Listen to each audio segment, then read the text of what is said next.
happy morning to all. Today we are going to discuss about another new lesson in your 8th class biology, that is about cell, the basic unit of life. Cell, the basic unit of life. We all know that the earth is a beautiful place, planet. Is it right? Which may having different varieties of organisms, different living things and non-living things. If we talk about the living things, the earth, it may consist of very small little organism to huge organisms, very small plants like mosses to very big huge plants like coniferous and sandal redwood tree. Like that, it may carry very minute ones to huge trees.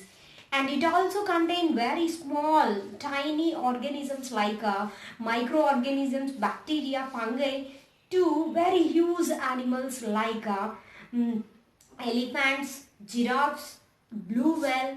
It may contain very small animals to huge animals. Is it right? Here, not depending on the size, each and every living organism is made up of cell. Means here cell is the basic unit. Okay, without cell, are you able to imagine the life of any living organism? It is impossible. All the life processes which we are categorizing the living organism is living, like respiration, reproduction and growth. Like that, different types of life processes, they just tell either the organism living or non-living. Either the thing is living or non-living. We can categorize it by using the help of life processes. What are the life processes? Like respiration, reproduction and excretion, digestion. Like that, different processes, they just tell the organism as alive or a non-living thing.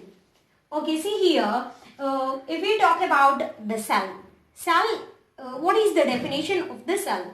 The basic structural and functional unit of our life. The basic structural and functional unit is called as cell. If we talk about a wall, the wall is made up of different varieties of bricks. Without the bricks, are you able to imagine a wall? In the same manner, here the brick is the basic unit. In the same manner, for our body and for each and every living thing body, the cell is the basic unit. Cell is the basic structural and functional unit. In order to get the structure, in order to perform different activities, it plays a main role. That's why we call the cell as basic structural and functional unit of our life.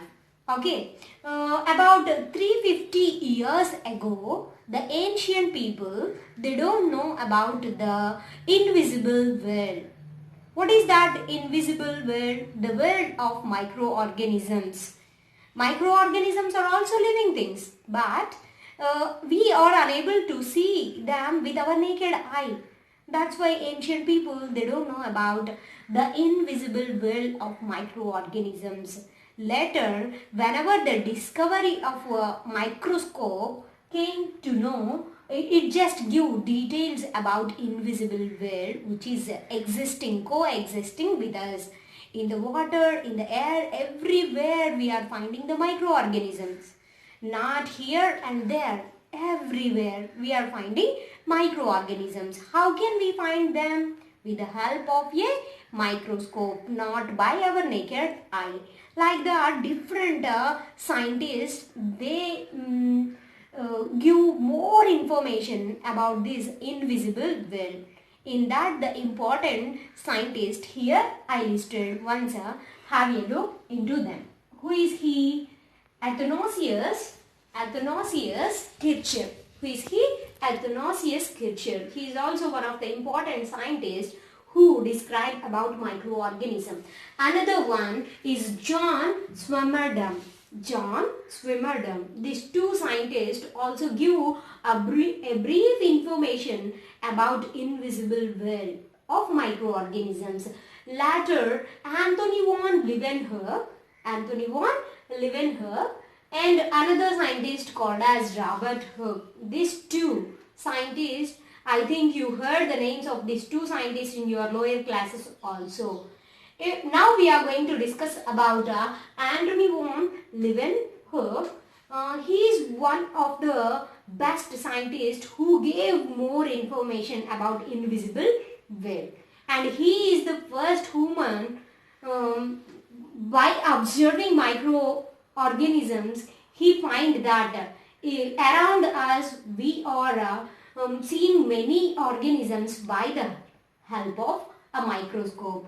First time he introduced by the help of a handmade microscope. He just observed the microorganisms like bacteria, yeast and protozoa. Not only these, he also observed blood cells, and he also investigated on non-living varieties of organisms, means which are just staying like a non-living thing but they just living things. Okay, like small micro plants he observed, and he also observed the microorganism in water, pond water and different varieties of water also. By the help of a handmade microscope, he observed the microorganisms in different sources. Okay, in the air, in the water and in the food. Like that he observed the microorganisms around him by preparing different varieties of lenses, magnifying lenses and different varieties of handmade microscopes. He did a lot of hard work to give more information about that invisible world of microorganisms. Okay, not only the Anthony von Leeuwenhoek, many scientists they investigated on that, and by the help of all these scientists nowadays we are getting many benefits from microorganisms, and we are also suffering with many diseases by these microorganisms. Whenever we study about the microorganisms, then it is very useful to know more information about the organisms. And here our main topic is about cell. And in this lesson we are going to discuss about the history of the cell, who identified the cell for the first time, how, everything we will discuss in this lesson. Okay, this is about the introduction of cell. Once again recall the cell. What is meant by a cell? The basic structural and functional unit of our life is called as cell. Okay, and it is not, we people are unable to see the cell with our naked eye, as it is a very tiny part of our body. We are unable to see with our naked eye, but we can see the cell by the help of a microscope. In the nature, we are able to see certain big cells like egg cell, the egg of hen, emu, such kind of cells we are able to see, which are huge cells. But here egg is also a cell, but it is huge one. But in our body is also made up of a numerous number of cells. These cells are very small, microscopic. That's why in order to watch that we need a microscope. And in this lesson we are going to discuss about different parts of a microscope and how to use the microscope. And while we are using the microscope, it is very important to know about the preparation of slide and how to stain the specimen. Everything we are going to discuss in this lesson. Okay, this is about introduction of your second lesson in your 8th class biology, and I will meet you soon with another new topic. Thank you for watching.